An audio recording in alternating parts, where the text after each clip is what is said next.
ইয়াকুব আলাইহিস সালাম হতাশ হন নাই, আল্লাহর কাছে কোনো অভিযোগ করেন নাই, কোনো নালিশ করেন নাই।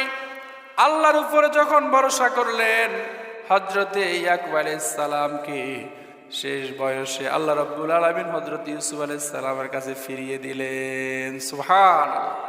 কেমন ধৈর্যের পরীক্ষা দিয়েছেন ইয়াকুব আলাইহিস সালাম। কান্না করতে করতে একেবারে চোখ দিয়ে পানি শেষ হয়ে, রক্ত শেষ হয়ে ফুস পড়া শুরু হয়ে গেছে। এরপরও কখনো আল্লাহর কাছে অভিযোগ করে নাই, শুধু আল্লাহর কাছে চেয়েছেন যে আল্লাহ আমাকে ধৈর্য ধারণ করার তৌফিক দাও। বলুন সুবহানাল্লাহ! এজন্য আমরাও বালা মুসিবতে, বিপদ আপদে সব সময় একজনের উপর ধৈর্য ধারণ করব, তিনি কে? নাকি হতাশ হয়ে যাব? ইমানদারদের ডায়েরিতে হতাশা বলতে কোনো শব্দ নাই। কারণ আজকে আমার